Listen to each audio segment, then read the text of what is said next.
Congratulations Eshwari. Thank you. సభకి నమస్కారం. Press వాళ్ళందరికీ చాలా చాలా కృతజ్ఞతలు సార్. మీరందరూ మమ్మల్ని చాలా బూస్ట్ చేశారు. మీడియాకి ప్రతి ఒక్కరికి మా కృతజ్ఞతలు, మా ఓల్ టీం ద్వారా కృతజ్ఞతలు సార్.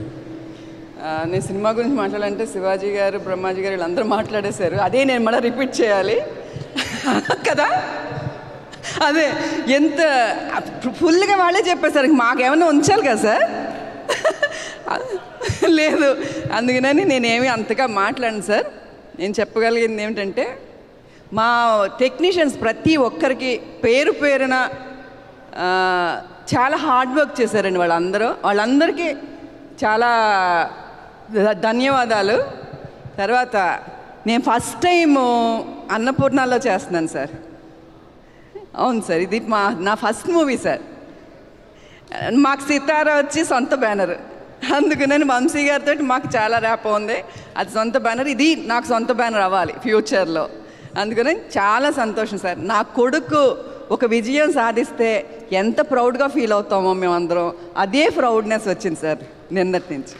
అందుకని నా సొంత బిడ్డలాగే నేను ఫీల్ అవుతున్నాను సార్. చాలా బాగా చేశారు. మా భాగ్యశ్రీ ఇంకొక హీరోయిన్ దొరికింది మనకి ఇండస్ట్రీకి, చాలా బాగా చేస్తారు. ఆ రోజు మనం అనుకున్నాం, ఈరోజు నిజంగానే మాకు ఒక ఇండస్ట్రీకి మంచి హీరోయిన్ దొరికింది, పర్ఫార్మెన్స్ కూడిన heroine. Okay, keep it up.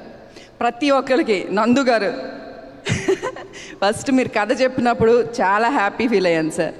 చాలా సంతోషం సార్. ఈ క్యారెక్టర్ గురించి నేను ఎక్కువ చెప్పను, మీరు అందరూ చెప్తున్నారు. నిజంగానే నేను చాలా రుణపడి ఉంటాను మీ అందరికీ. నాగార్జున గారు, మీతో కలిసి వర్క్ చేయాలి. అందుకని బృందా మ్యామ్ చాలా చాలా మేము ఆల్మోస్ట్ 1.5 year వర్క్ చేసాం. వీళ్ళందరూ ఒక కుటుంబం తప్ప దీంట్లో ఆర్టిస్ట్ అని ఎవరు చెప్పను సార్. బ్రహ్మాజీ గారు కానీ, శివాజీ గారు కానీ, ప్రతి ఒక్కళ్ళు ఎవరినైనా మర్చిపోతే క్షమించండి. చాలా సంతోషం. నిన్నటి నుంచి అసలు నా ఇంట్లో ఒక పండగ అయితే ఎంత హ్యాపీగా ఫీల్ అవుతానో అదే హ్యాపీనెస్ నాకు ఈరోజు వరకు కంటిన్యూ అవుతుంది సార్. అందుకని ప్రతి ఒక్కరికి, ప్రేక్షక దేవుళ్ళకి ముందు మా కృతజ్ఞతలు. అందుకని ప్రతి సినిమాని ఇలా ఆదరించండి please. Okay, thank you sir, thank you.